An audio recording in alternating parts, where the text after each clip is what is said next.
In the year 2024, the fitness influencing space is getting weirder and weirder, and there's a lot of reasons for that, whether it's selling bunk programs, trying to promote steroid usage, or selling your body, which is interestingly what I want to talk about today. I just did a video on Shizzy, a character from the TikTok world who has a massive following, and I didn't discover one thing until after I published that video, and you guys in the comments let me know all about it, was that he was doing some not so great things for pay. And I'm beginning to see this as a trend more and more on social media, where you see someone who makes generally intriguing fitness content that might be providing some kind of information, and then you click further into their profile and discover a few links. Those links conveniently guide you to some form of either streaming platform or Onlyfans. And while I don't have a problem with sex workers, because realistically I think they do serve a purpose in this world, and if you want to make money, you have to make money. At the end of the day, you got to do it however you got to do it. And to be honest, I think sex workers actually provide an outlet for a lot of people who might do things in a not so rational way when not having the access to other sexual opportunities, if you get what I'm saying. I think there's a really good moral line between good and bad sex working, basically, right? And I'm talking about things that don't really matter on a fitness channel, but I think it's important to preface what we're going to talk about here. Recently, I had a female pop up in my Explore page, and it was interesting because it wasn't actually her video. It was someone reacting to one of her videos in which she's claiming that she is a vegan and she is natural. That person is Bicep Princess, who is posting very frequently on Instagram and quickly gaining a lot of followers. Now, one interesting thing about her is that she posts a ton of promiscuous content, sure, but I think one thing that's most interesting is that she has peptide information plus orders within her bio. She talks about that you can make orders through a specific number, which is just crazy. I've never actually seen someone publish a number to order peptides from. Now, to make sense of this and understand what I'm talking about when I refer to peptides, peptides are a form of gray area within the United States and certainly a form of illegal substances within other countries. These substances are basically non-hormonal products that do manipulate human physiology through some capacity. One person might think of growth hormone, for instance. Growth hormone will increase lean muscle mass, or at least its later conversion into IGF-1 will, and it increases rates of fat oxidation and fat lipolysis. Really a positive effect if you're trying to stay leaner and build a little bit more muscle. That is a great example of a peptide, and many of these peptides do various different things, but they're mostly all in the line of improving cognitive function or physical function. And so as of right now, you're technically allowed in the United States to sell these things under the purpose of research chemicals only, which I have a sponsor, Modern Aminos, code Coach Kolton, who sells exclusively research products for this case. You'll even see in the checkout that you have to pick your institution before you can check out. It's a really interesting feature. So people will bridge the path between using steroids with using peptides. They'll say sometimes claiming that they're still natural whilst using a form of a peptide. However, I think we can all agree that injecting an exogenous form of really any endogenous product or synthetic product is not considerably natural. And so this leads me to some of this gal's posts where she is very clearly promoting some form of peptide usage, and the description here saying, when it's time to take my morning peptides. In other posts, she's talking about enjoying her gluten-free, dairy-free, egg and meat-free, protein-rich meal after being told that it's impossible to eat good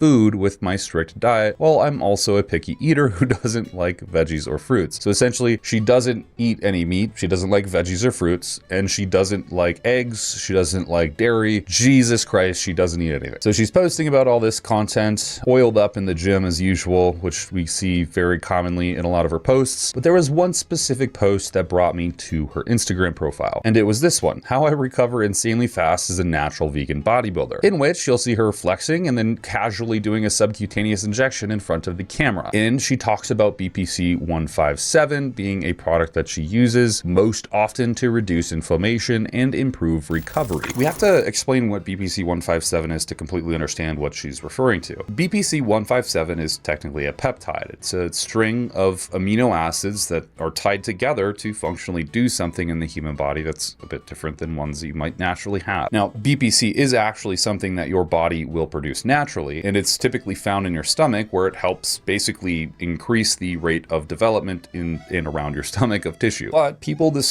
clinical researchers discovered that if people take BPC-157 through injections or even oral formations of it, that it can increase systemic recovery, not just muscle development kind of recovery, but soft tissues at large, ligaments and tendons, things that could really be helpful in the case of an injury. There's a few things that BPC-157 does: blood flow improvement, it decreases inflammation, and it technically protects tissues by its anti-inflammatory action, but also promotes rapid recovery of those myocytes or muscle cells. This is all great, but is it something that's safe? So far as the research suggests, it does seem that BPC-157 is something that's relatively safe to use, even long-term. BPC quite literally means body protection compound. Not many people understand that, and it quite literally refers to a compound or a peptide that enhances bodily function, digestive qualities, tissue recovery, those kind of things. And so it can be really advantageous for someone to take who does lift weights commonly or is a very high-intensity athlete that needs to recover rapidly. But the thing that's different with BPC-157 when you endogenously inject it is that you're capable of really telling your body when it needs to recover maximally. See, BPC-157 doesn't just secrete systemically all day long in a normal human, and it doesn't certainly secrete in a dose that is going to be equivalent of something injected exogenously. When you inject it exogenously, the amplitude of dose is much higher, and therefore the amplitude of result is really, really significant. Similar to how someone might take testosterone replacement therapy and get a very therapeutic effect, but another person can take 1 gram of testosterone, which far exceeds the therapeutic dose, and get a horrible outcome. Bear with me here. I know I just explained a lot and we deviated from the main subject, but BPC-157 being injected exogenously isn't something I would consider natural at all. And it's great that you're a vegan, but if you're injecting peptides, and you sell peptides very clearly in your bio, I highly would doubt that you are actually natural. And you do have a leg up on people who are actually natural and not using exogenous injections of anything to get their results. Also, just to be very clear, BPC-157 is also banned by WADA, the doping agency for basically all professional sports. If you get caught using it or find it in a blood test at relevant concentrations, you get banned from that sport. If an international federation doesn't recognize it as a natural compound, I would highly advise you to assume that it is not natural. Context. My mic cut out, but I was saying as we click her Instagram bio, it's a troublesome situation. Maybe not so troublesome to some, but maybe to you or somebody else clicking along. I'm going to talk about this and explain my opinions here because it gets pretty wild. Essentially what we see, and Jesus, I don't know if I can even post this on YouTube. Autumn is, or Nicole Autumn, the bicep princess lady, this is her real name, I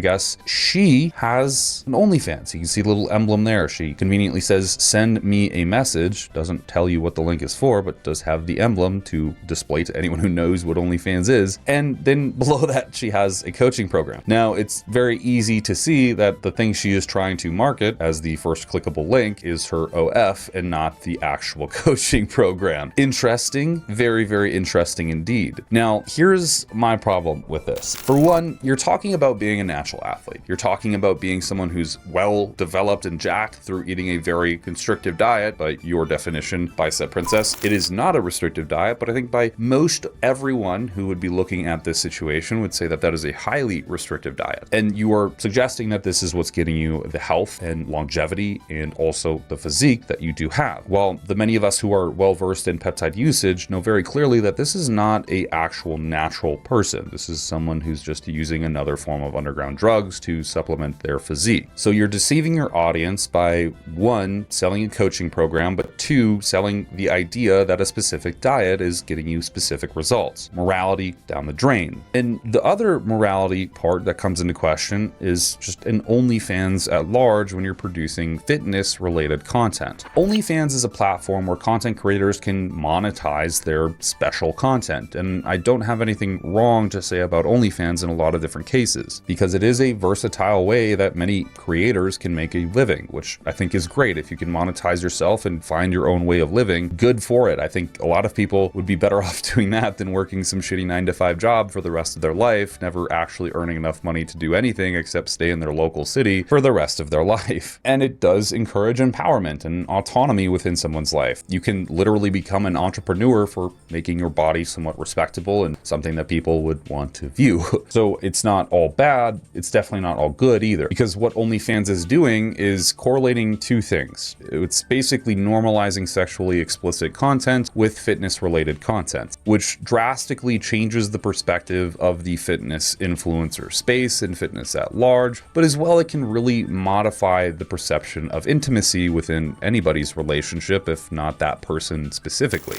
As well, it creates options for certain younger demographics, which might just be trying to truly find Instagram content that could help them on their fitness journey, and they stumble across a vegan, because for some reason that young individual's vegan. I don't know why they would be, but let's just say they are. And they say, oh my God, there's a really great person who's looking good and is a vegan. So they click and look through their content, and they see two things at the age of 15 years old: someone injecting themselves with some random substances that they aren't sure what that might be, and two, an OnlyFans link with a literally free subscription for your first month. I'm not kidding, that's on her OnlyFans. They are subjected to that kind of content. So I accept OnlyFans in the people who do it. I accept people who sell peptides, but masking it in this sense of I'm a healthy person with a great physique can be really dangerous to the people who are trying to find motivations with their own lives, as well as the depiction that it creates for the fitness industry and the women that tend to reveal themselves a bit more. The fitness industry has almost assuredly become something where a female is in good shape, and then you click the link in her bio and it brings you to some sort of explicit content page that you have to pay a subscription for. And I don't think this is something really new. It's just more easily accessible for the females to get started in, because we have far back in the day females doing weird shit for money in bodybuilding. I mean, this is a story I have to talk about in a whole video when it relates to the whole Olympia shit. This gets crazy.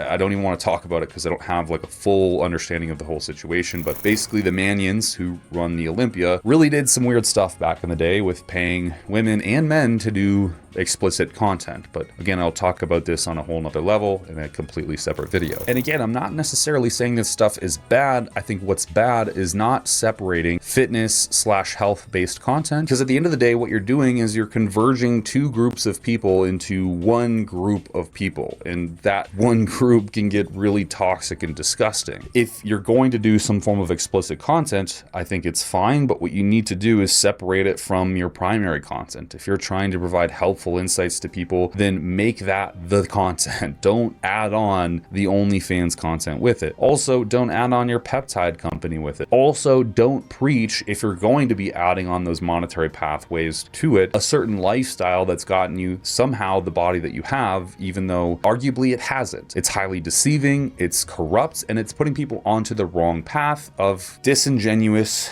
really mistaken content. But I don't know, tell me what you think in the comments down below. I'd love to hear it. Click the like button on this video. It does help me out, and it's completely free to you. If you actually want to support this channel at a financial level, we do have a Discord group down below in the description. The first tier is a paid tier, but it is a very cheap monthly fee, and it would help this channel create content on a daily basis for you to view, as well as you have access to talk to me and many other coaches within the fitness industry to help you out with whatever your fitness goals are, whether that's bodybuilding competitively using pharmacology or just building a fitness program for yourself.